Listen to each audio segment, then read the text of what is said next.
Right. So data structures in Python, right? So let's dive to our VS Code and let's do our normal thing, right? So let's do our normal thing. Oh, and then I think I've missed one more thing. Probably after the end of the class, I'll just show us. So people are still having difficulty uploading tags. So I'll show that after the end of the class, right? But then let's focus on data structure so we can wrap it up quick. All right. So as usual, I have all our code in this folder called KodeCamp 5.0. So I said in our first class that all our code will live in that folder. So I'll open up that folder in my VS Code and I would simply just I'll delete this man out. All right. So I'll create a new file and then I'll add to the existing file that we have already. So I'll create a new file and add to the existing file that we have already. Okay. So we have some things that need to go off here. All right, so this file, I'll call it data structures in Python. So for arrangement's sake, I'll start with 4 and then data structures. Data structures dot py. Okay, so you be wondering what exactly is data structures, right? So now remember that in our first class, we talked about some data types in Python, right? We mentioned integers, right? We mentioned integers, we mentioned floats, we mentioned string, we also mentioned boolean.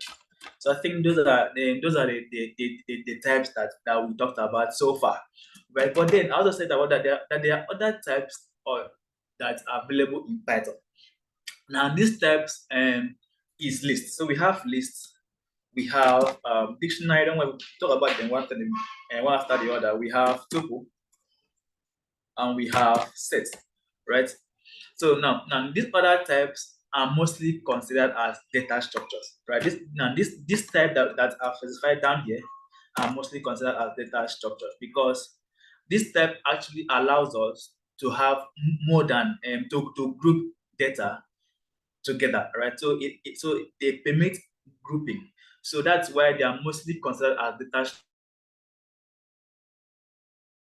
structures in Python, but there are also data types in Python, but data types that are being categorized as data structures in Python. Are we making sense? Please confirm, please let me know that we are actually making sense, right? So we don't actually get lost and leaving out some people, right? So now data structure on its own are basically what they are basically ways, right? So let me just put down that they are basically ways of organizing, storing, and managing data efficiently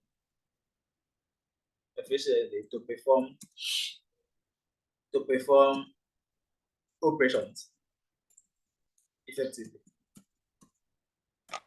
Right. So basically, what I'm saying is that this particular types in data in Python allows us to do what to organize and store and manage data efficiently. Right. So what I'm saying now that this particular type are mostly considered as data structure due to the fact that they permit us to do what to group data.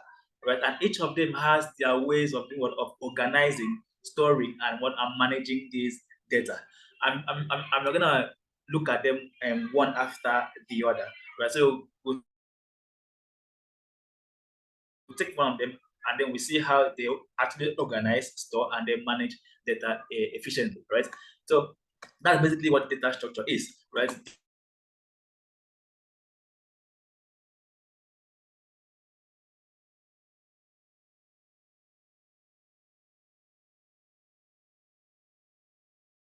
Yeah.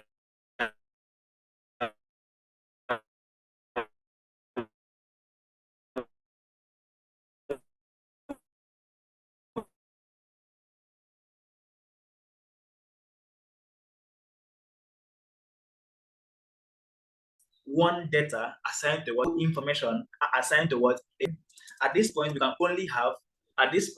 can only have a one value assigned to what to name. So we could have something like code cap, right? Code cap, right?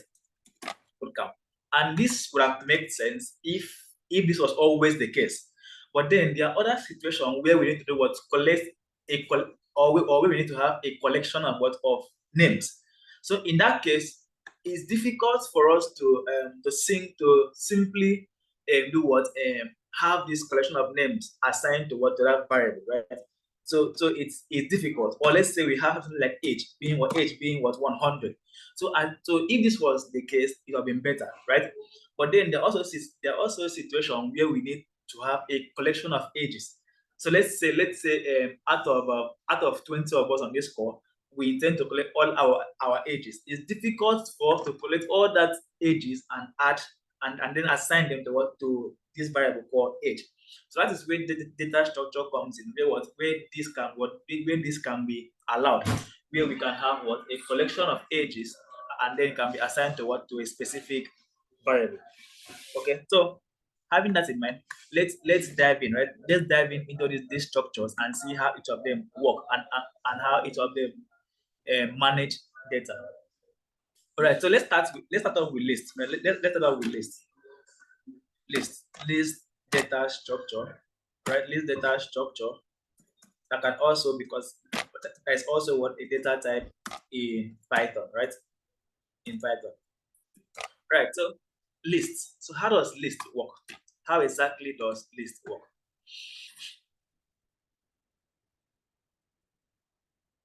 All right, so I will recap that at the end of the class, please. I'll recap that at the end of the class. All right, so let's look at list, right? Let's look at list and how does list behave or how does list organize, store, and manage data. So what you should know is that in Python, right, list is basically an ordered collection of items, right? So list is basically an ordered collection of items. So please forgive typo errors, right? So they are basically what an ordered mutable. Please put mutable because that's the key word there. Ordered mutable collection of items. That's basically what this is. Okay, so this items is what is separated by commas and enclosed in a square bracket. In a square bracket. So I think I'm having difficulty typing fast this particular day. So enclosed in a square bracket, and this item, of course, these items can be of any type, of any data types. Okay, in Python. That's basically what a list is. So I'll break this down. So it's basically what an ordered mutable collection of items separated by comma enclosed in a square bracket. That is how that structure looks like. So it collects items in a specific order, right? And then each of these items is being what separated by what commas. And at the end of it all, it's enclosed all these items in a square bracket. So it means, and also is what it is mutable. Please note that what that list is mutable. So it means that when we create, sorry, it means that if we create a list, right, that we can programmatically mutate that list, meaning that we can either change an item, update an item, or remove an item, or add an item to that list. That's what mutability or mutable then what means. I'm gonna see how we can do all these things in this class. All right, so now let's create a very simple list. So back to our problem that we had earlier, a problem of where we need to do what to have a collection of people ages, right? A collection of people ages. So before now, we can only assign one age to one variable. But now with this, we can do what we can collect all these ages, right? And have them what as one value assigned to what to a specific variable. So back again, I'll create another variable called ages, and then I'll create our simple list. So remember, every item in a list is what is within what a square bracket. So now within this square bracket, I can do what I can put these items, and of course, this item can be programmatically updated, deleted, added, or removed from this structure. And then each of these items are basically any data type in Python. So any of the existing data type that we have in Python. So so we can have what ages of, let's say, 20, comma, have what 30, 40, 50, 60, and 70. So now you see it makes a lot of sense. Now we can have separate items for all what we don't want one structure that can be assigned to one variable. Does that make sense? Let's communicate. So I know that we are on the same page, so we don't leave someone behind. Yes, it does. All right, fantastic. All right. So now, what another beautiful thing again is that this item can be of any data type. So just because we have a collection of ages, right, it doesn't mean that we cannot have any other data type within this structure. We can, right? I'm just assuming that this is more like a list of ages. So assuming I'm going to have a mixed structure, I will simply probably call a new variable called mixed type, right? And then it will be what a list of mixed types, right, of Python. So I can have 100 being an integer. I can have 17.5 being a float. I can have 2 being what a Boolean value. I can have what again do we have? What again do we have? I can have a string of name. I call this KodeCamp, okay, and so on and so forth, right? And nothing spoils, right? And nothing spoils. It's still the same thing. They are all what? They are all items of a list, okay? And then how do we now display this structure? How do we display a list? There is no special function of displaying a list. We still use our print function. So I'll simply just say print, and then I will just print ages, and I can as well print our mixed type. So I just put one empty print here, so it separate them, and I'll call this mixed type. Okay, and then I will execute. And if we execute, we have our list there. We have our list there, and that's wonderful, right? It's that wonderful. So now, how does the organizing work, or how does this work now? So we've seen that data is organized in commas. So it means that we put them and then we separate them in commas, and they are stored within square brackets. And we can manage it, like we can programmatically manage these items. Either we can add, we can remove, we can update, we can alter, right? Basically, we can alter the entire structure, right? Because list is a mutable collection, right? It's a mutable collection. So how do we access item of a list? So far we've done what we've printed out the entire list. Now let's assume that we want a specific item from the list. So let's assume that we want a specific item from the list. So how do we actually do that? So the thing is that since lists are ordered, right, it means that they work with indexes. So it means that where an item lies within that structure, there's an index. And by default, indexing in lists start from 0 all the way to the last item. So it means that the item 20 here is sitting on index 0, and the item 30 here is sitting on index 1, and the item 40 here is on index 2, and so on and so forth till we get to the last item. So the trick is that your index is always always one value lesser than the total number of items you have in that structure. So if you count this one, we have like 1, 2, 3, 4, 5, 6. We have like 6 items here. I can automatically tell that we have 5 indexes. That's 0 up to 5. So this is 0, 1, 2, 3, 4, 5. So that's just the trick, right? Your indexes are always one. It is always shorter than the actual number of items in that list by 1. Okay. So now let's assume that we want to do get a specific item, and we know that list is ordered. It means that it works with indexing.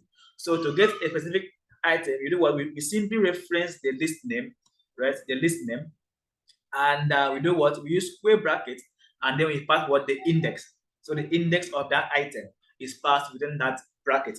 So that way we can get a specific item from that list, a specific item from that list. So So let's say I want to get item 6. So it's item 6 rather. So I would say this is index 0, index 1, index 2, index 3, and index 4. So to get that item, I will simply just say reference the list name, which in this case ages, and then what, index 4.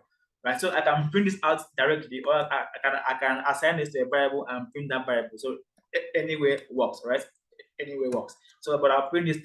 I'll put this directly in my print function, right? I don't have to pass it to a variable and then print it to the variable. But if you want to, it's up to you, right? We know how this thing goes, right? So there's no specific route to writing code, right? So you write it based on how you feel. Okay, so you can see that we've successfully done what, fetch what, a single item from an entire structure. So for lists, that is how we do it. That is how we extract, or that's how we manage by or fetch what, a single item from that structure by using what, by using the index. So I'll just put it up there, accessing a list item, right? I'll put it up there, accessing a list item. So I'll comment on that. That is the syntax down here. So I'll put this as syntax, and I'll comment on that. And this is the example. So that is basically how we do what. That's basically how we access a list items. And list items also works with negative indexing. So it means that if I want to index from the back, right, I can as well do that, right? It supports negative indexing as well. So so it means that if I want to get this last item, well, I can count from 0 all the way to the last item, or I could simply just use -1. So if indexing from the back, then you start from -1 all the way to the last item. So in this case, this is what this -1, -2, -3, 4, 5, and so on and so forth. So -1 here will do what will give me the last item in that list. Okay. So if I run this again, I have 70, 70 being what, the last item in the list. Question. Question. Question. Question. All right. So the silence means no question. Right. So now, how do we do what? How do we modify a list item? Remember, list is mutable. It means that we can programmatically update, change, or delete what item from it. So how do we change list item? So changing of list items. Right. So how do we change an item in list? So it's similar to, excuse me, it's similar to indexing, right? It's similar to indexing. So I'll simply just copy this whole thing here and bring it down here. Except that this time around, we do what? We assign a new value now, right? So you assign a new value to it. So let's assume that I want to change the last value of 70 to something else, right? So what I could do is I could just simply just reference the list name, which in this case ages, right? And then I can either count, right, from 0 all the way to 70, or I can just simply use -1, being that 70 is the last item. Sorry, not there, here. So I can simply just say -1, and then I know what, I'll assign a new value, which in this case I can say 100. So 100 now becomes what, a new value for what, for the item in this index, which in this case is what, is 70. So if I should now print the list after this operation has been processed, I should now have that 70 should now be updated to what, to 100. Should now be updated to 100. So if I should print my list again of ages, okay, and execute this, I have what, 100. So before the operation, where we have 70 as the last item, but after that operation, we now have 100 being updated, right? So that is how you can do it. That is how you can modify item in this particular structure called list, which is also what, a data type in Python, which also a data type in Python. All right, so okay, so having that in mind, one more thing you should also note again is that if we try to index item that does not exist, you have an error, right? So please be careful of that. That's the downside of list, right? You have to actually know how many items is there, so that you don't end up indexing something that is out of range. So if I try to index, let's say I try to index an item that's on index 100, which we know that our list doesn't have index up to 100, then what we have is that it will show an error saying what index error, right? So it means that list assignment index is out of range. So it means that we don't have that index in that list, right? So that is that. So please, you cannot index something that is not actually available. So you only index what is available, right? So one thing again that you should also know again is that lists actually support duplication, right? Lists actually support duplication, right? We can duplicate items in list, right? It doesn't mean that both of them are the same item. They'll be considered as different items. Reason being that what that list is ordered, so it means that the previous item is separate from the other item, what with different indexing, right? Both of them are sitting on a separate index. So as such, we can have duplicates in list, and there is no problem, right? You can have duplicates in list. So I can come here and have 70 again, and this 70, right, is separate from the other 70. So this 70 here is considered as a different element from the other 70 there, right? Because what both of them are on what separate indexes. So that's one thing you should note again, that list they support they support duplication, right? They support duplication. All right.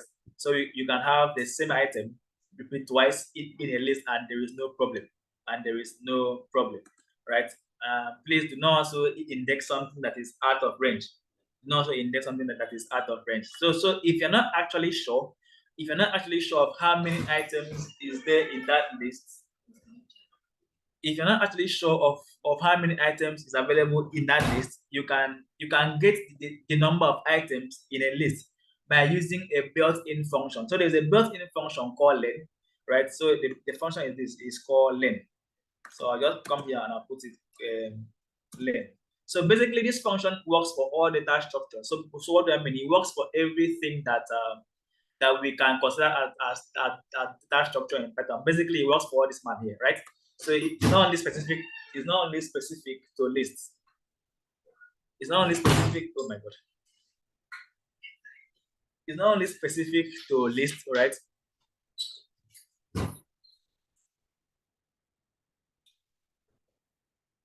Right. So sorry about that. Right. So it's not only so this function here is not only specific to lists. So this function here is built into to Python. So basically, it returns the total number of items in a structure. So it means that it works for all these people here, right? It works for all of them. So you can use this function to tell how many items is there in a list. That way, you can avoid doing what referencing an index that's not available in our structure. So if I should do this, so if I should come back here, I could just simply say element count. Probably I'll call this item count, right? And then I'll just simply say len of list. So this len takes in this structure as an argument, right? So I'll pass in my ages, right? I'll pass in my list structure there, and then this len will do what will return the number of items we have in this structure. So if I should print an item count, then it should tell us how many items we have there. So I would simply just comment on this man out for now, and then we run this code.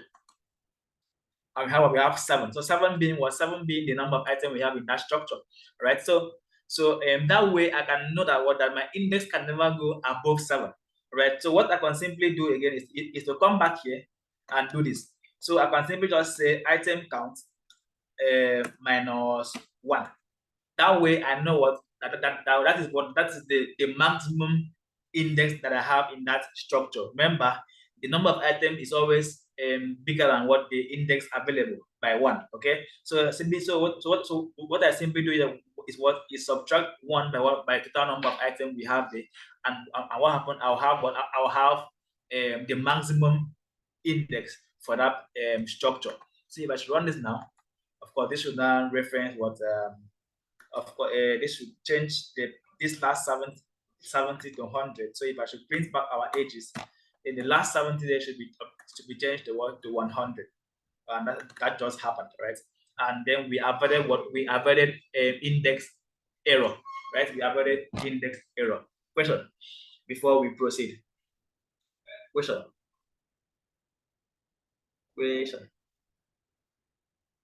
right? So the silence means there is no question and we are following just fine. That is fantastic, right? That is really, really fantastic. All right, so let's proceed, and since we have other structures that we also intend to cover, right? So let's proceed to what we call list methods, right? So there are some methods that we have in list, right? That we can use to do what, to also modify the number of items that we have here, right? These are built-in methods that we can use to do what, to modify our list, right? To alter our list. So the thing is that there is no law that says that you must memorize the entire method, right? There's no law that says that you should do such thing, right? But the trick is that if you want to know all the, or if you want to see all the method, so basically what you do is, if you reference that structure called list, and then you add dots, you have, if you're using VS Code, you have something like this, right? So these are all the available methods that we can use, from append all the way to what, to sort, from append all the way to sort, right? So we'll look at a few of the most commonly used method, right? And then I'll leave the rest to us, and we can do what, go and explore and see how other method also works, right? So this method is built in, that helps us do what, to modify our list. So the syntax of using this method is the syntax is this, right? So the syntax is your list name, right? Your list name, followed by dot, followed by the method name, and all method always come as with function, right? So some method takes in something, some doesn't actually take in something, right? So a method like let's say, let's look at one example. So we have a list like let's say we have our ages list, right? And they have dots, right? So let's try append. So append is mostly used. Remember, and this thing comes with brackets. All the method comes with brackets. So append is mostly used, right? Append is mostly used. Let me just take this as list methods. So this is list methods. So this method, this particular method called append, right, is mostly used to add item to the list programmatically, right? So before now, we've been manually going to our list and putting comma and adding a new item. But with append, you can do what, you can programmatically add new item to your list. So basically, what that method does is that it takes the item that you want to add to this list, and do what, and add it to the end of the list, right? That's what this method does.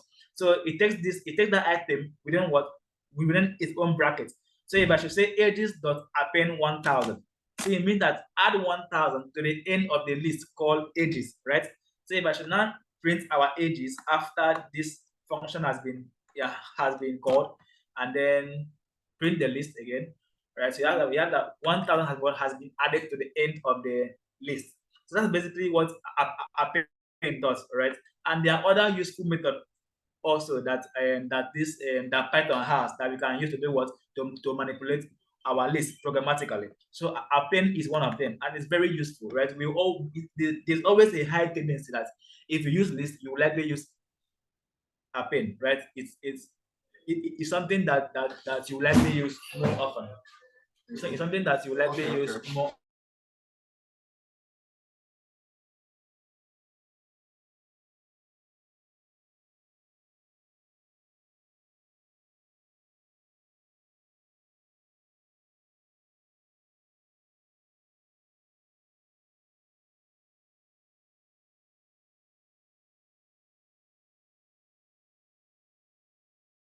All right, so please confirm that you can still hear me, please. Hello, can you hear me? Hello. Yeah, we can hear you. All right. Okay, so let's continue. Okay, so we have other methods, right? Apart from append, we have other interesting methods that we can also use. So another one again is that so I'll show you the trick, right? So the trick is that you just put dot and then you see the other one. So clear, obviously from a name, it means it will clear the entire list, right? It will clear the entire list. And we also have another interesting one called copy. Now, you be wondering why does list have copy? Why can't we just simply just do something like this? Probably new ages, right? New ages, and then just assign spelling today, and then just assign our ages there, right? And then ages will will automatically copy, right? But I think that this data structure doesn't really work that way due to how memory works, right? So it's more in depth, right? So if I want to dive in there, it will take much time, but I'll give you a surface of it. So in programming, there are two kinds of memory. We have the heap memory, we have the stack memory. Your data structures are mostly stored in the heap memory, and then the reference to it is stored in the stack. So what do I mean? Don't worry, you don't even have to understand this particular concept, but it's useful if you should actually understand it. So that way you understand why we can't do this thing like this, right? So basically, we have two kinds of memory. We have the heap, we have the stack. So what happens is that your heap stack is more like a smaller kind of, should I say, a known, if how do I put it, is more like a known fixed size memory. So it means that every value in your program, it knows the size, right?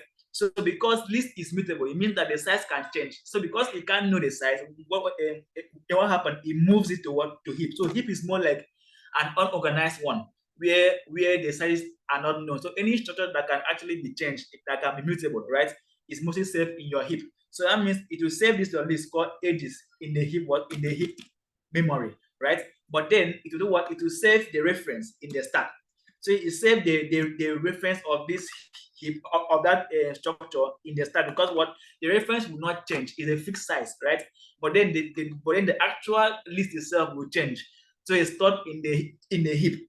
So now when you do this thing like this, right, you are simply saying also assign this reference to this new variable called new age. It means that if I should make changes to this new age, I'll automatically make changes to this heap, to the actual structure itself.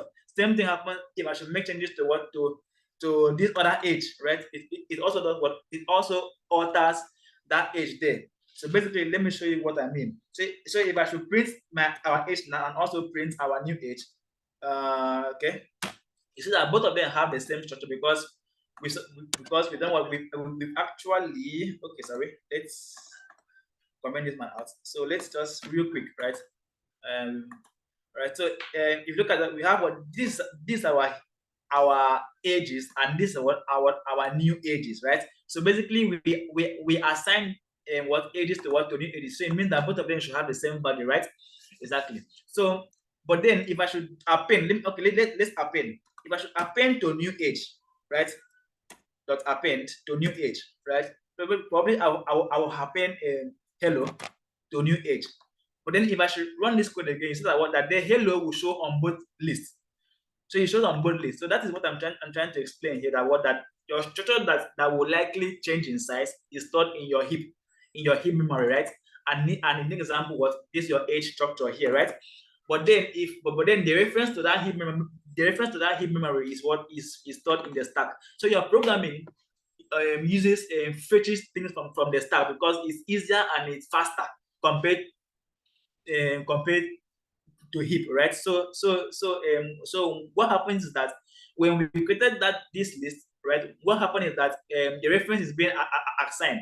So when we now do this thing here, saying new age equals to new this age, is simply doing what, assigning that same reference again to what, to new age. So both of them are like pointing to the same structure, right? So that means if we change, if we make changes on one structure, it will affect the other one, right?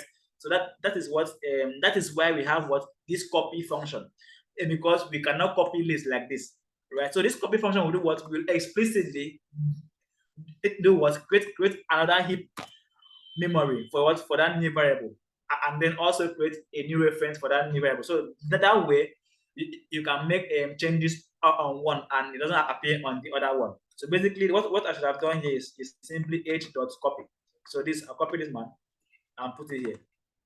And then if I should now do a pen on this new one, then it should not show on the other one, right? So that is basically where that copy is there, right? So there are a lot of interesting functions, right?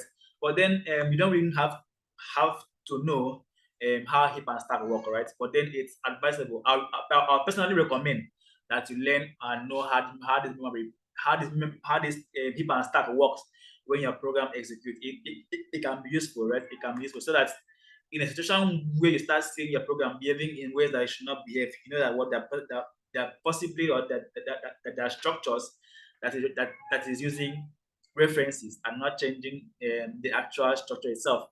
Okay, so but then apart from that, just know that we have copy in list as a method in list, and this method takes nothing, so you just dot copy, right?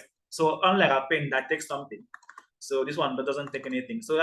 Like I was saying, there are some method that takes something and there are some that doesn't take, right? So I'll leave it up to you to do what to explore these methods and see which one takes things and which one doesn't take things and which one works best for you and which one doesn't work best for you.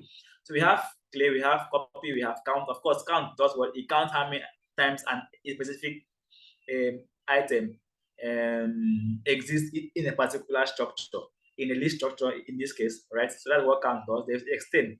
Of course, it extends the list, this index, this insert, there's pop. Pop actually remove, right? So it takes out an item, right? So I'll leave all this structure, all this function, or so as a method to you guys. You guys can just explore one after the other and see how this method works, right? But then, like I said, there's no law that says that you must cram all this method or you must find a way and memorize it by force, right? There's no law, there's no such law, right? So, but then the more you use this method, it just stays, right? That's the trick, right?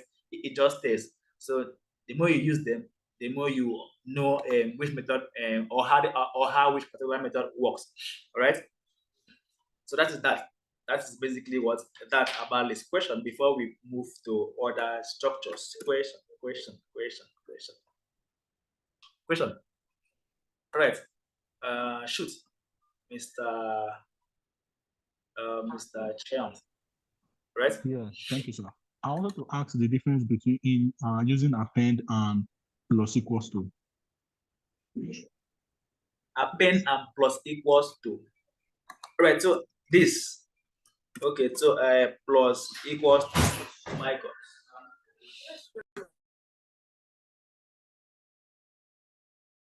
All right, sorry about that. Okay, so append, the difference between append and plus equals to. So append is list function first of all. So it's specifically for list, right? It's a list method. So this other one is more like how do I put it? It's not really appending. And this one is more like addition, right? They're basically adding to the existing value. That's what this thing does. You're adding to the existing value. So this thing here is the same thing as you're doing this. Assuming I have a value called a equals to 10, and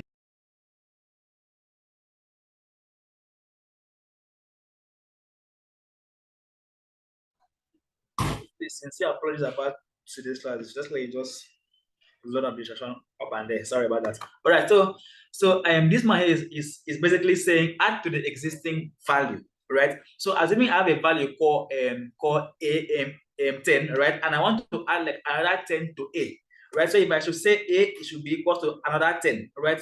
Basically, what happened is that this 10 now we override that other 10, so a will still be 10. But then what you can do is you can simply just say a plus 10. So basically, I'm saying create another variable called a, and then get the value of that other a, right, being here, and then add 10 to it. So this thing here, this thing here, right, is the same thing as it's the same thing as us saying a should be plus and equals to 10. So it simply means add 10 to the existing value, right? But then append is specifically for list structure. If you take append outside of list structure, it does not function. Right? It turns an error. So if I try to say, okay, a dot append, you see it already. It's showing that it cannot even work. So I cannot say append 10. I cannot say append 10, right? I cannot say. So if I try to do that, if I try to append this thing, all right, so you say that it will throw an error. So if I should say print a, then this man should throw an error saying we cannot append to a, right? So you see that that int has no attribute called append. So that's the difference, right? Append is list specific, right? Are we together? Please, did I answer that question, Mr. Chong? All right. Any other question? Any other question? All right. So the silence means no other question. It means that we are following just fine. That is fantastic. All right. So let's look at other structure. Right. Let's look at other structure. This might not going up. We are going up now. All right. Good. All right. So let's look at other structures. All right. So please, in your spare time, please look at what list method. Look at list method. Right. So there are also there are other functions too that we can also that is built in Python too, like len. There is there's also sum. So you can use sum, right, for list. You can actually sum a content of a list, but then the content has to be numerical value, right? There is sum, there is min, and there is max. So these are built-in functions that we can use with list structures, right? And it works. And these functions are built in. Please, this function here has nothing to do with what with list method. List method has to be used like this. Remember, list name dot the method name. But this one can simply just come in here and you can just simply use it as like this, right? So that's the difference between these methods and list method, please. So list method has to be referenced directly on the list. While these other ones can be used to carry out a max or min of a list or of any other structure, right? Or of any other structure. So I think one more thing again before we wrap up with for list is that remember that if remember our follow. Remember, we said that what the follow works with structures, right? With data structure, exactly. So it can work with list, right? So let's say I have a list of assuming I have a list of ages here, and I want to repeat things based on the content of this list. I can just simply say for item in ages. Of course, it works. So for item in ages, and then I can say print hello. So it means that hello here, right, will be repeated based on number of items we have in this structure, right? Remember. So if I should execute this now, of course we have hello 1, 2, 3, 4, 5, 6, 7. Because we have 7 items in that list, right? So that is that. Right? That is that. So instead of range, you can actually use what your list, your actual structure here, and of course it works, and of course it will do what work. All right. Question before we proceed. Question. All right, so the other structures shouldn't really take much time because they are actually of the same concept, right? Just different in managing, or should I say, or in organizing what data in them, but the same concept, right? The same concepts. Right. So now let's look at another structure called tuple. Right. So another structure called tuple. Another structure called tuple. Right. So I'll put it here. Tuple. Okay. So what exactly is tuple? So tuple is basically, so I think it's the same thing. So I'll just copy this thing here and then edit certain things. Okay. And so the support button. So okay, so I'll copy this man and just paste it here. So the difference is that tuple is basically, right, is basically an ordered immutable. So that's the difference, immutable. Collection of items separated by commas enclosed in parentheses, right? So this one doesn't use bracket, it uses parentheses. This is right. So this one uses parentheses, right? Our normal bracket, right? So now these items can be of any type, of course, and then they support duplication as well, right? So tuple is similar to list, except that we cannot programmatically update, delete, or modify anything in a tuple. So that is just the difference. So if I was to change this to probably let us create a new tuple. So I'll comment on this, basically all these things are for now. Since we are done with list, so let's focus on tuple rather. So I'll comment on all this one out. So assuming I wanted what a tuple of ages. So it means that that the age cannot change. Or probably let's look for something that is immutable in actual real world. So a typical example of something that should not change, no matter what, is your gender, right? So let's assume that we have by default though, by default, your gender should not change. But anyways, genders can still be changed, right? But then by default, we are hoping that that genders should not be changed. So assuming I have a tuple of gender, right? That collect what are all our gender in this code, right? So to have that kind of structure, I'll simply use my what parentheses, right? And then do what put in these genders here. So I could say probably the first person on the code can be a male, and the second one can be a female, right? A female, and another one can be another female, right? Another one can be another female. Another one can be another male, right? All right. So assuming these are what the available gender on the core, so it means that once I've created this tuple like this, we cannot programmatically do what change anything there. It's permanent, right? It's permanent. So and to print this in tuple, we see use our print statement, and we have gender, and the difference is that what this one is in what is in parentheses. Our list was in what in square bracket. So if I should run this now, of course we have our gender as expected. But then the thing is that everything that we've done for list, we cannot wait for what for tuple. Now the reason is that we cannot do what we cannot modify, but we can actually access each item, right? We can fetch each item or fetch the entire item, but then we cannot edit, or you cannot actually add or delete or edit or modify, right? Any item in that structure. But so once it is created, it is created, for crying out loud.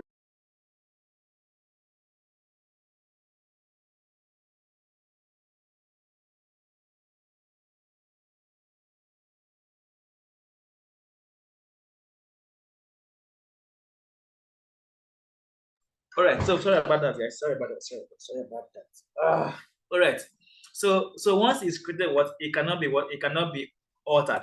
So but then we can do what we can access each item from this list. And of course, accessing still works as list, because remember this thing works with what as ordered items. So it means that their index actually matter, right? The index actually matter, and they support duplicates. As you can see here, we have some duplicates of data there.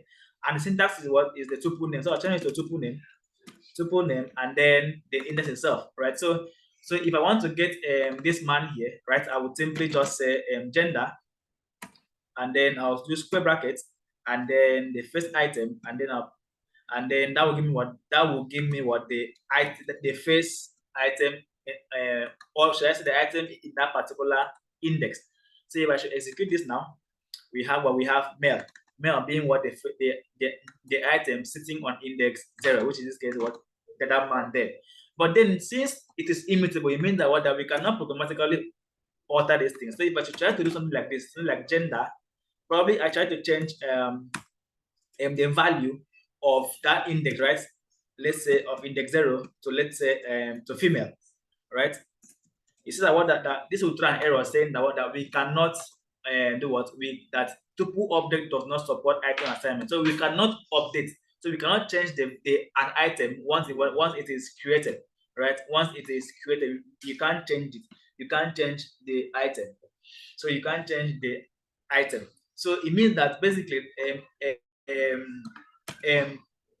tuple have very few methods, right? So their methods are basically what things that will not alter them, and which is what count and index. So count tells us what how many times a particular item repeats in a structure, right? So if I should say dot count, and then I say count female, right? So to count how many times what female actually repeat. Now this has nothing, right? This has nothing to altering that structure, right? So it's basically just counting, but it doesn't alter that structure, right? It doesn't actually alter that structure. So if I should print this now, if I should put this in print, so cut this man, I'll probably copy, paste it down there, and then just paste this other one here, comment that other one out, and then run this now. You have the female should be about 4 or 3 times. So you have 3 females. So that is the total number of female that we have in that structure. So tuple have just 2 methods, right? The count and the index. The index, on the other hand, tells you where the first index of a particular item. So if I say index, so I'm simply saying the very first index of this item, female. So in that case, I should have what? I should have one. Okay, so you have one there, right? So those are the only two methods that we have in tuple. So tuple methods, we have just count and yeah, just count and index. So then this method has nothing to do with to altering that structure. So for tuple, we cannot alter, right? We cannot alter in tuple.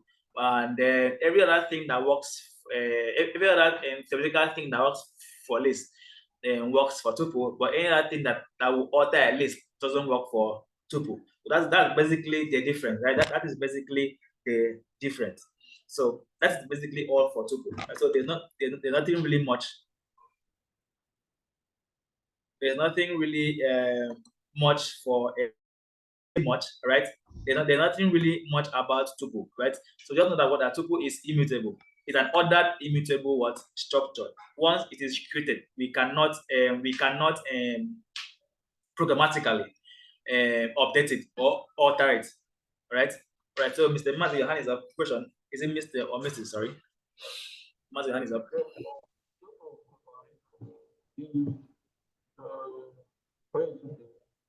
I cannot hear you properly. It seems like you're too far from your device. Okay, can you hear Can me any, now? can anyone hear him? Finding hard to Hello? hear you. No, I can't hear him too. Right. Can So you hear me? okay. So I think it's a little bit better now. Okay. So should let's Okay. hear. Can you hear me? Yeah, I think it's better now, right? Okay, okay. So the index of the token, so it, when you start on something, Oh boy. the index, Oh, please, we've lost you again. Okay. So can you drop the question on the chat? Right. So I think that way is better, right? Because we are hearing some part and losing some part, right? It's difficult. Right? Please just drop the question on the chat and then we look it up and respond to it. Right. So while Mr. Matt is typing that, is there any other question? Any other question pertaining to list and tuple? Any other question pertaining to list and tuple? Question pertaining to list and tuple. All right. So the silence means no question pertaining to list and tuple. All right. All right, so let's look at another structure. So another interesting, wonderful structure. So this particular structure is, I love it so much, is because I don't have to really think where an item stays, right? So I don't have to memorize. Okay, question. Okay, please ask your question, Mr. Gabriel. Your hand is up. Gabriel, okay. Okay, Sorry, so can you hear me? Can you hear me? I can hear you now, Mr. Gabriel. Okay, what I want to ask is that you say this list is mutable, so can we do something like addition and all these mathematical these things on the list, like add all the items on the list? Yes. If you can add all the items on the list. Yes, it works. Yes, this method here works. So you can just simply sum the list. Like you just put edges there and to sum it up, right? As far as everything there is numerical, right? So it will sum it up, right? What of other like multiplication and other ones? So I don't pattern doesn't really have multiplication. So what you can do is you can actually look through it, right? So let's look at that again. So let's look at this. So I can explain one concept again, right? So I'll answer that real quick. I will answer that real quick. Right. So let's look at maximum. Okay. All right. So Mr. Ma, the tuple index takes check. Yes. So it returns the first instance. Yeah. It returns the very first index of where it sees that item. So the index method doesn't really check for other existence, right? So it takes the first one, right? So that method also works with list also. So it returns the first index. Return the first index. All right. Okay. So let's answer Mr. Gabriel's question, and then we'll move on. Right. So I think in our loop class, we didn't really talk about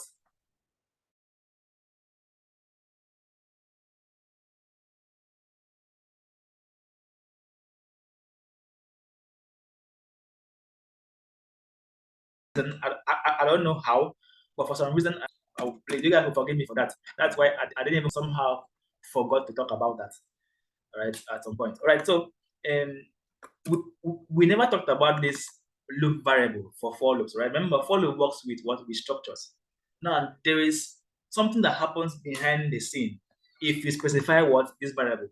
That means that you not put underscore, right? That you know that you specified an actual variable there. Now, what happens behind the scene is that, of course, this will do what this will execute this thing for each item in that list, right?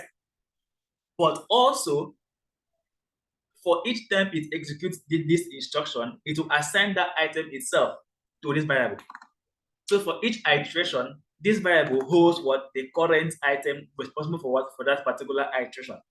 So what do I mean? It means that if I should come in here and print this variable, I will have what the content of that structure. So if I have item here, right? If I should say print item, so this should be item being what? Item being our loop variable here, right?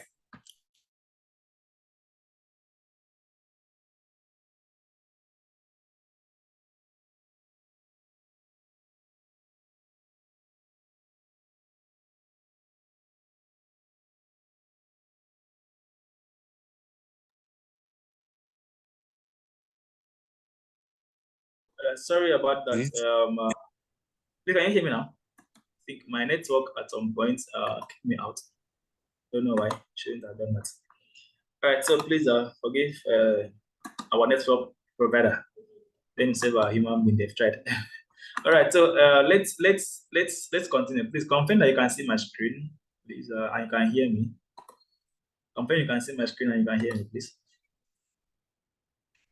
Can anyone see my screen and can anyone hear me? Yes, sir. We can see your screen and we can hear you. All right, fantastic. Okay, so let's continue, right? Let's continue. So basically, right?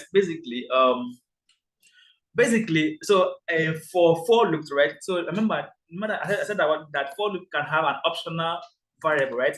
Now what happens is that if this variable is available, excuse me, if this variable is available, right?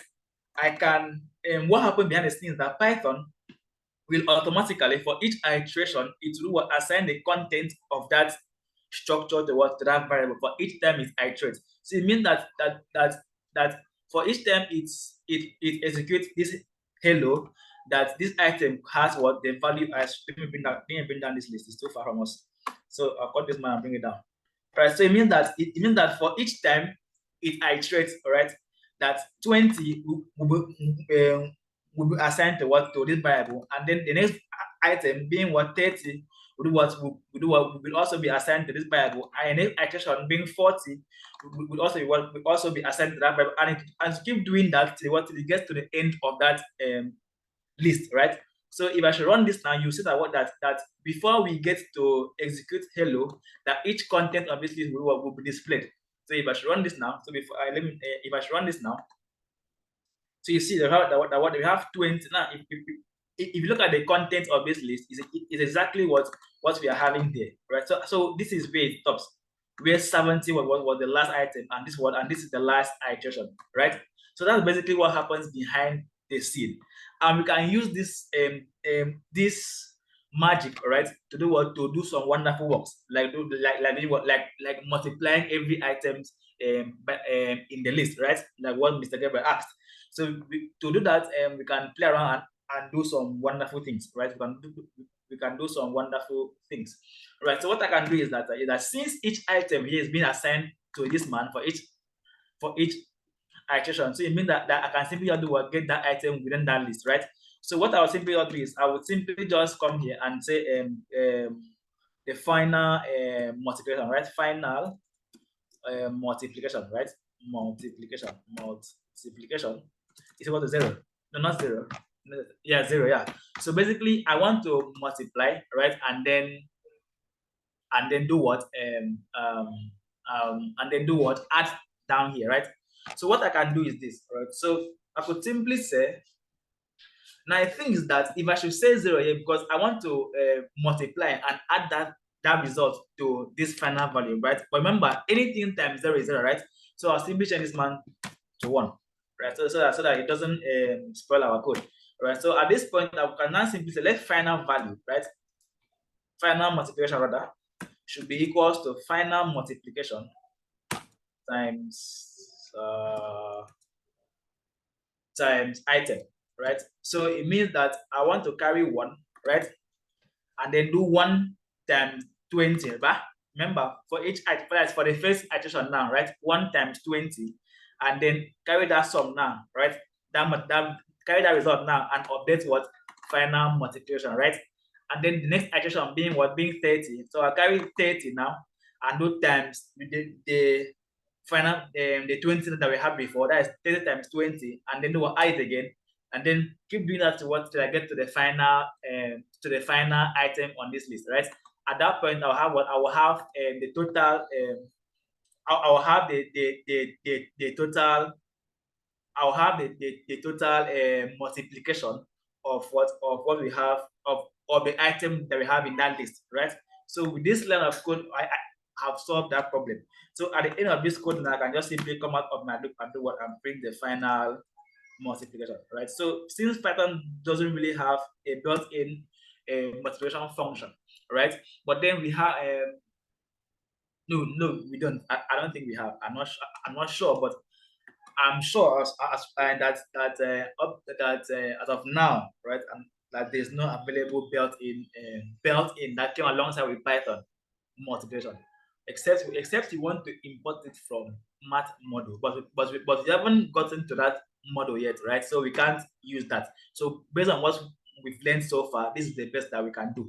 Okay. So if I should run this now, okay, and I have this is the total multiplication of this item here, and you can confirm that if you multiply all these things here, I'm sure that you have this as the final result, right? You have that as the final result. Question.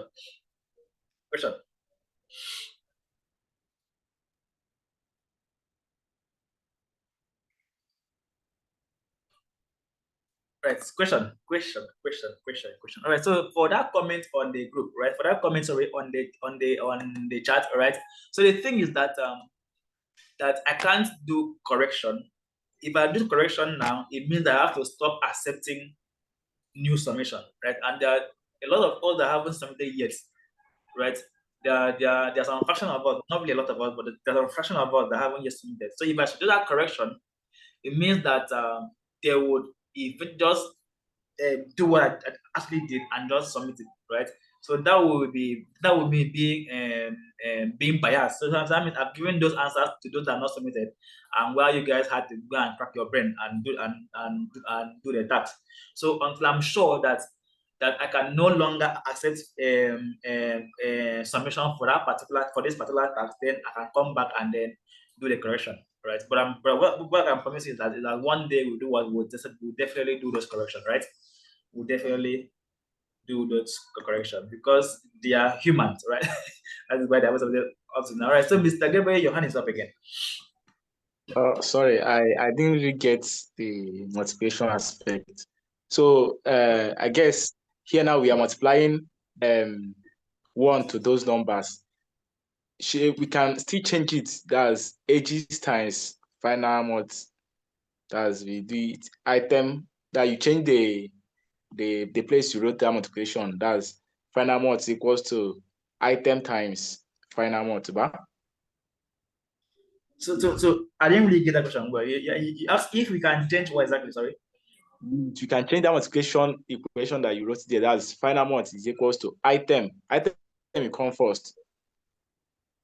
We can do it that way, but okay, yeah.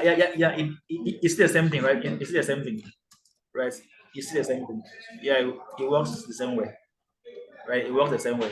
So basically, I think, okay, let me say if I can do this manually, right? So basically, what we are saying is that, remember, we before our loop, right?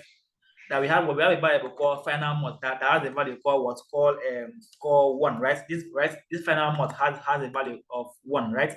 And then within our loop period, we are simply saying that for each time we iterate, since by default Python will do what Python always assign the content of that structure to the loop variable, right? So I'm basically just saying carry that loop variable, that content, right?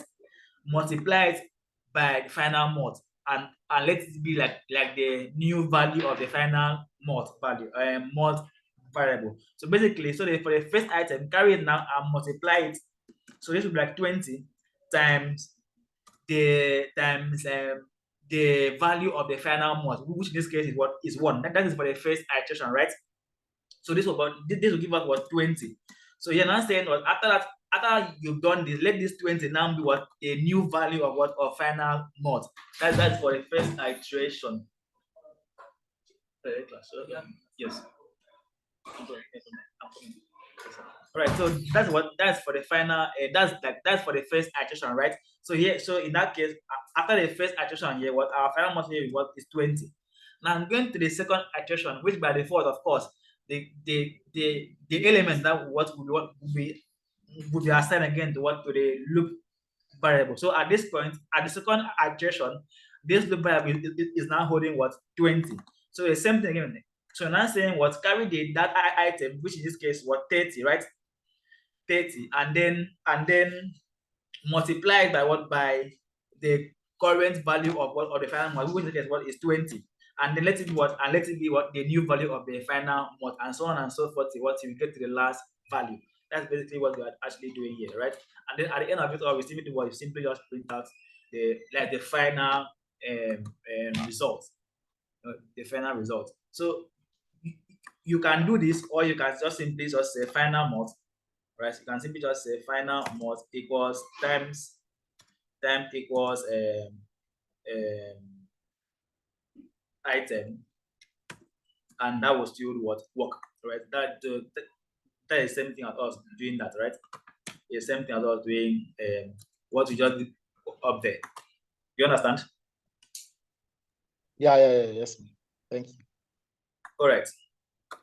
So for the correction of tax, please, we have to put it on pending, right? We have to put it on pending for now till I can see how I can have a way of probably have a restricted class for people that have submitted, and then hold that class for restricted people that have submitted. So that result doesn't get out to those people that have not actually submitted.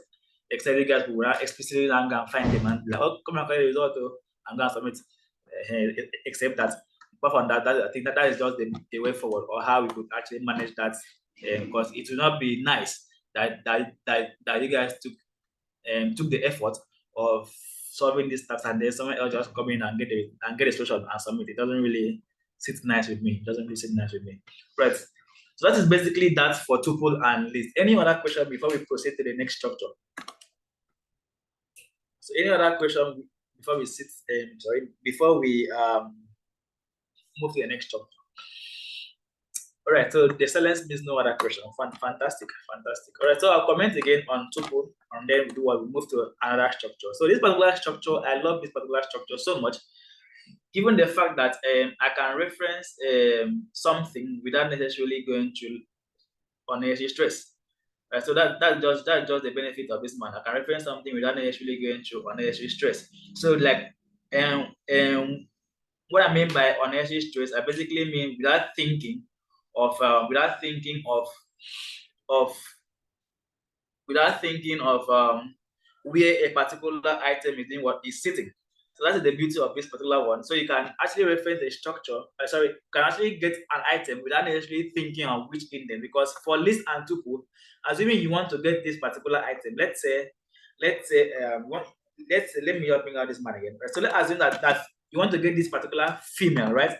You have to somehow know where that female is sitting on that structure, right? You have to know what to get it.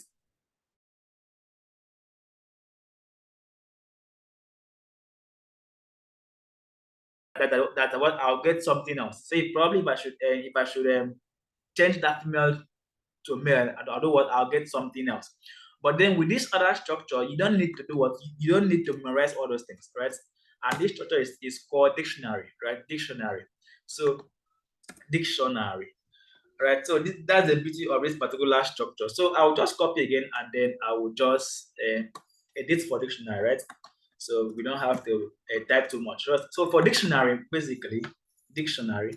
So from its name, right? From its name, it's basically unordered, right? So it's basically unordered. So dictionary is not really ordered. That is why you don't have to memorize its index is, because it is unordered. So it's an unordered um, um, so I'll come back to this mutable and immutable again, right? So I'll take it off for now. All right, so it's an unordered collection of key value pairs, right? Of key value pairs. So not to take the difference, right? So the difference is that first of all, this one is unordered, and it's collecting what key value pair. So it means that the item comes in pairs, key and what and value, right? So that is the difference in between this dictionary here. So it's basically what an unordered collection of key value pairs separated by comma enclosed in a parenthesis, right? Sorry, in curly braces. All right, curly braces. So let me close this man. All right, so that is what dictionary is. So it's basically what an unordered collection of key value pairs separated by commas enclosed in a curly braces. So that is the difference between a dictionary and list and tuple. So dictionary comes in pairs. One of its items is two, the key and the value. That's one item. Then another item, key and value. And then another item, key and value, right? So it doesn't come as one single value. So that is why what it is not really the order at which is being organized does not really matter, right? It does not really matter, right? So, but then one thing again is that one thing again that you should know is that the keys are unique, Okay, the keys are unique and immutable, So it means that even if it's so it means that this key, right, must be unique. So it means that it does not support duplicate of keys, right? And then these keys must also be what, immutable, right? So it means that once the key has been assigned, we cannot programmatically change that key. But then the values on can be of any data type in Python. The values can be of any data type in Python, and they are mutable. So the values are mutable, but the keys are immutable. Please take note of that, right? And then of course that's basically that about dictionary. So if we read it again, right? So you have that is basically what an unordered collection of key value pairs. So that means each item comes in pair, right? Key and value, right? And it's separated by commas, and it's separated by curly braces, where the keys are unique and immutable. So it means the keys cannot duplicate, right? But the values can be duplicated, right? So you can have duplicate value, but you cannot have duplicate keys, right? And the values, of course, can be of any data type in Python, and of course they are mutable. So let's look at that. Let's look at it again. Right. So assuming again that you want to have a collection of ages, right? Let's assume that you want to have a collection of ages for let's say for 3 students, right? For 3 students.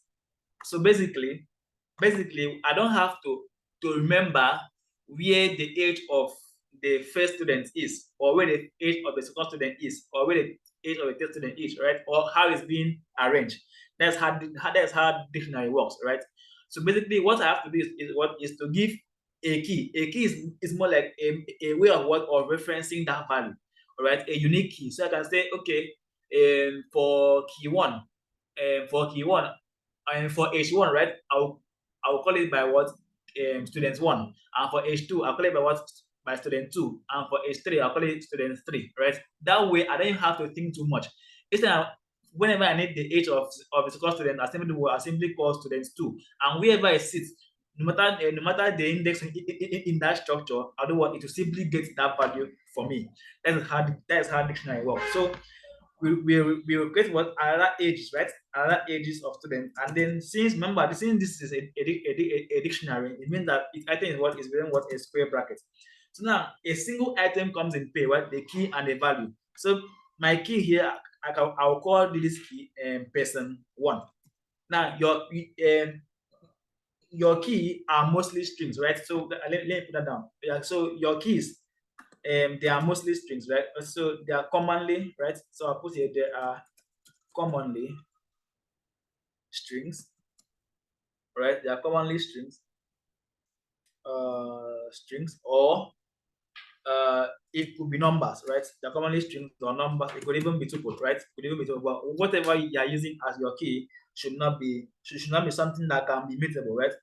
It should not be something that can be mutable, right? So for this particular item, I can use string, right? So in this case, I will say for student one, what is student one? Student one, and then the value I could just say 20, right? So this is one item in this structure, right? So if I should do len of, if I should do print and the len, remember I said that what the len works across all these structures. So this is about that item has what that structure has one item. Please do not conflict this or do not confuse this as two separate items. Please, that is one single item in a dictionary structure, right?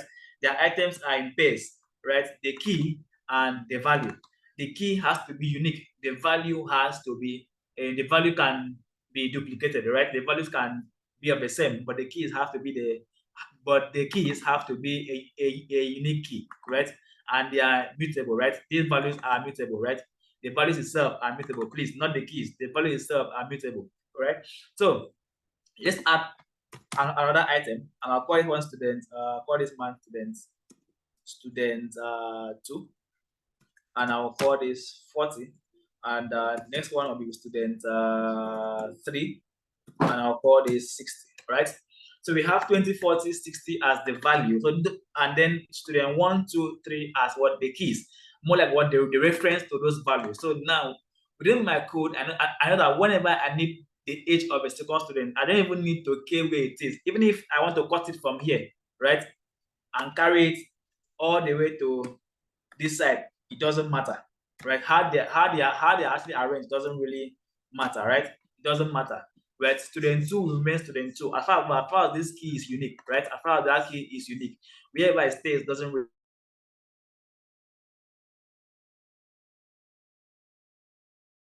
sit in that list to do what, to fetch it, right? So now, how do we print a dictionary? How do we now print a dictionary? So to print a dictionary, it's simple. To print a dictionary is pretty simple. Simply just say print followed by what ages. So there's no special function of printing a dictionary. So you just use your print function and then you print it there. And then you have your dictionary with 3 items in it, right? A dictionary of 3 items in it. All right. So having that in mind, how do we now modify? Because this man here is what is mutable. Remember, the values are mutable, right? The whole structure itself are mutable except the keys, right? So it means that I can add, I can delete, I can update the value, but I cannot change the keys, right?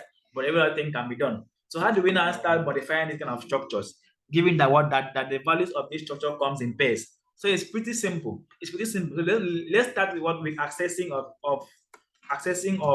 items, right? Accessing of items.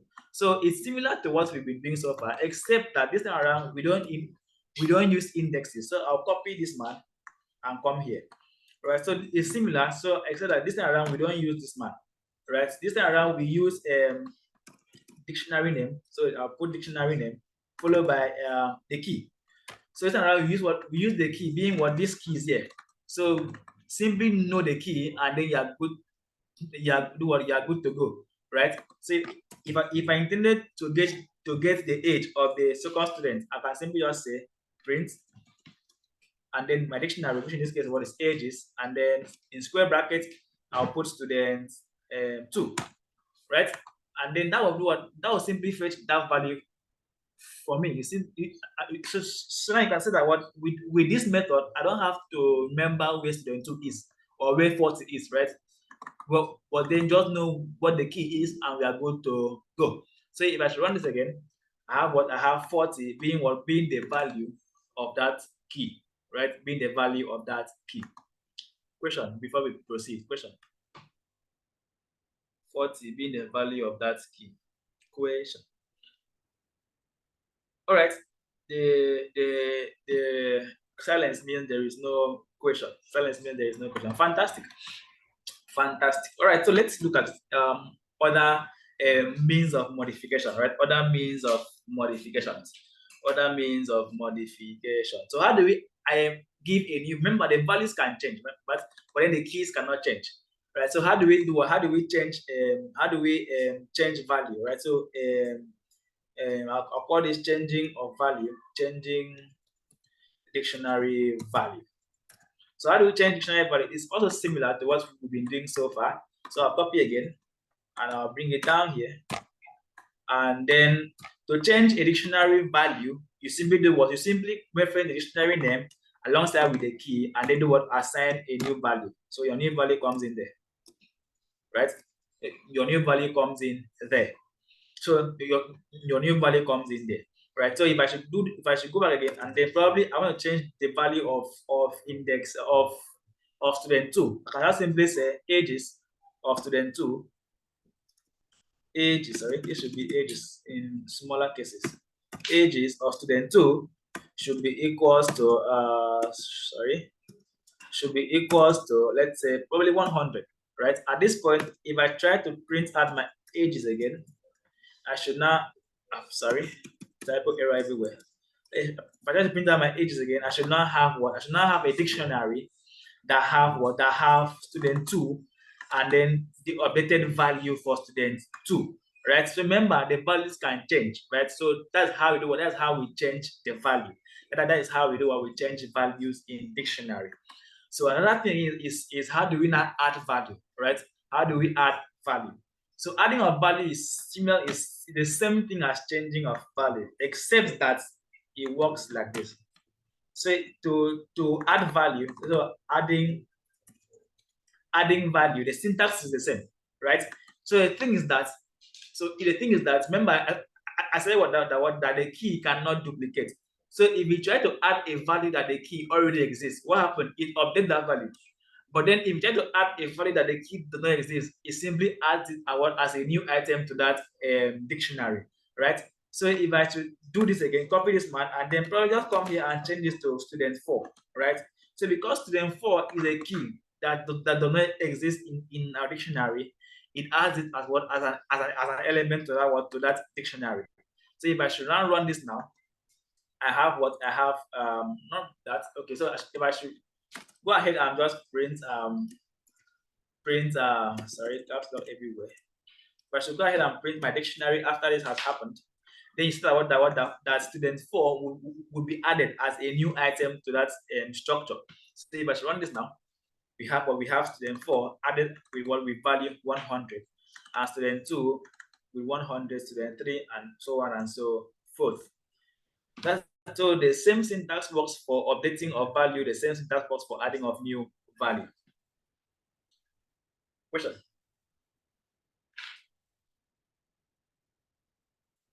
Question?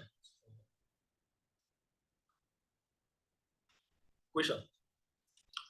Right. So this so like I said that every other structure is similar, follows the same thing, except that what each of these structure have a means of organizing and doing what and storing and working with data efficiently, and also have their own default behavior. So everything is almost the same, right? Everything is almost the same. What we've been doing so far, or what we've been doing so far. So dictionary also have method. So if I should do ages dot, we have a dictionary method. So these are all the built-in methods in dictionary. So it's similar to list method, right? So I'll copy that list method. So the syntax is the same, right? The syntax of using this method is the same. So I'll just copy this man. So the syntax of using this method is the same, right? The same.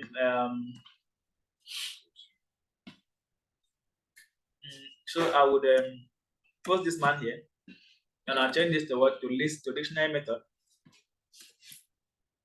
and then this should be dict, right?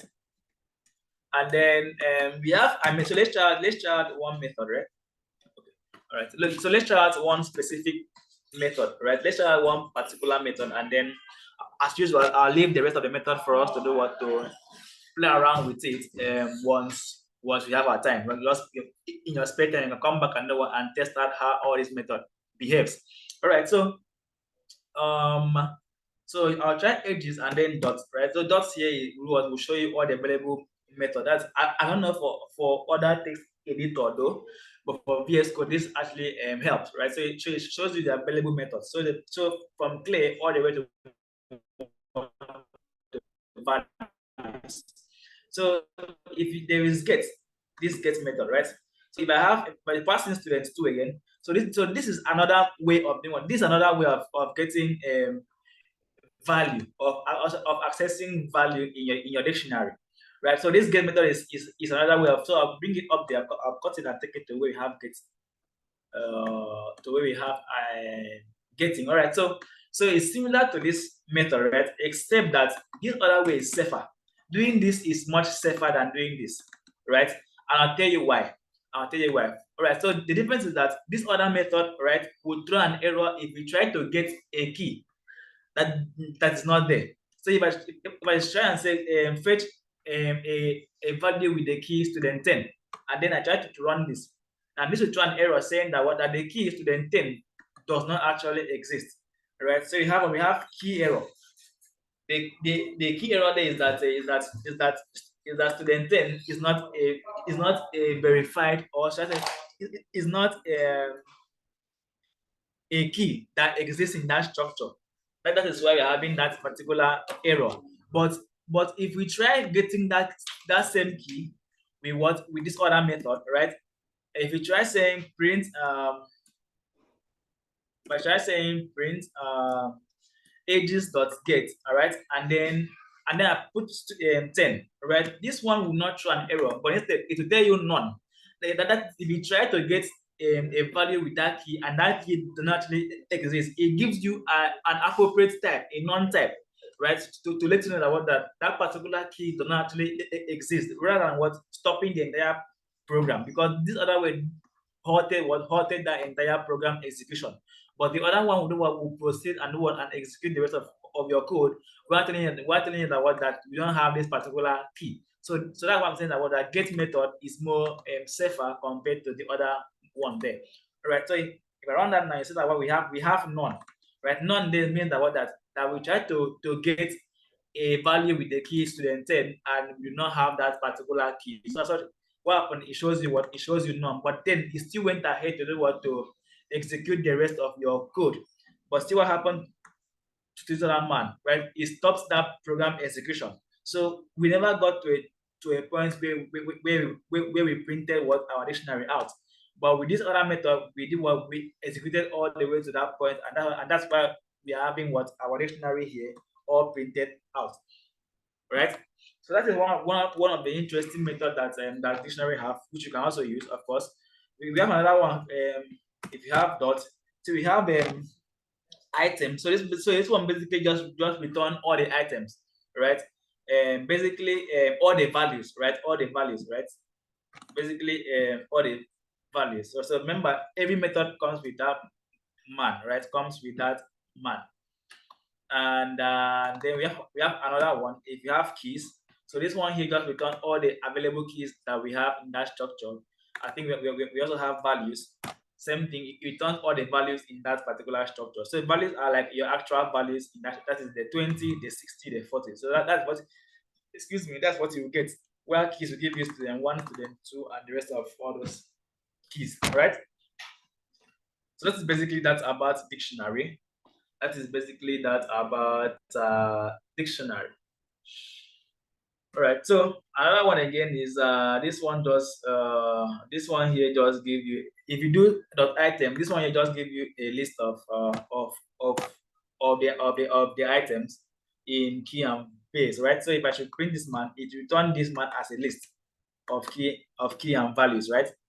So if I print this man out, so the item will simply just do that.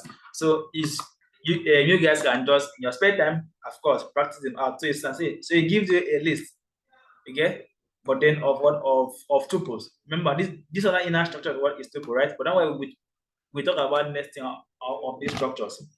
We talk about nesting of these particular structures, right? So question. So you can wrap it up. We have about 15 minutes left. 15 minutes left. Question.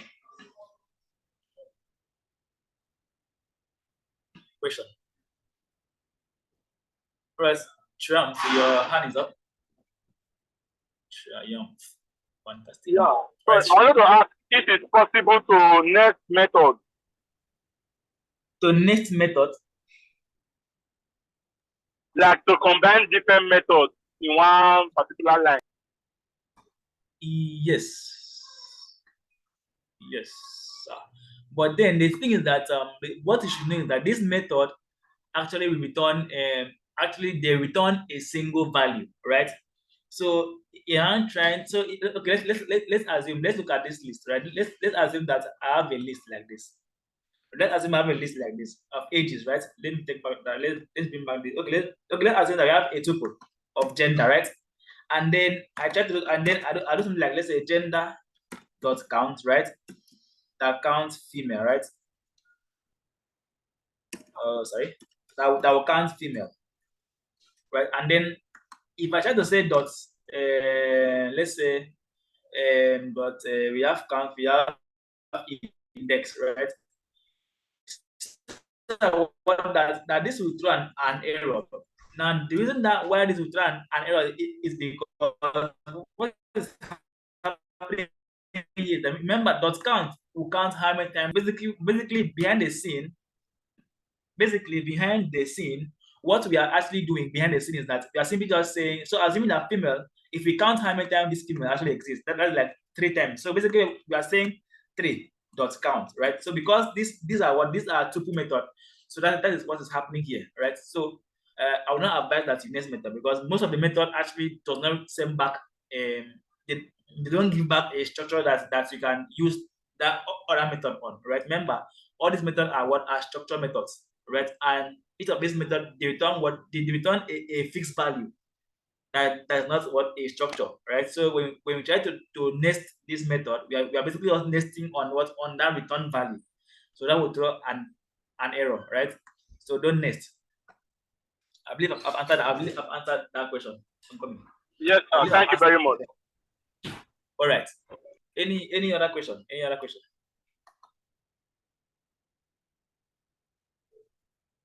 All right. So the silence means no other question. That is fantastic. So I would give us a very small tap, right? And not for grading, right? Look at set, right? So set is a very simple structure that you guys can look up to, right? I will say that all of us should go and look at set. Go and Google about search, right? Look what happens in search. How does set structure works, right? How does set structure works? So you can look at that, and then for your own personal consuming, right? For your own personal consuming. But for this class, we only cover these 3 structures: list, dictionary, and tuple. All right. So people hands are up. Okay. So let's start with let's see. HP. Please HP unmute and ask your question. Yeah, good afternoon, sir. I recently just joined. That was today. So I wanted to know if there should be a time frame for me to be able to catch up. Like, how long would it take?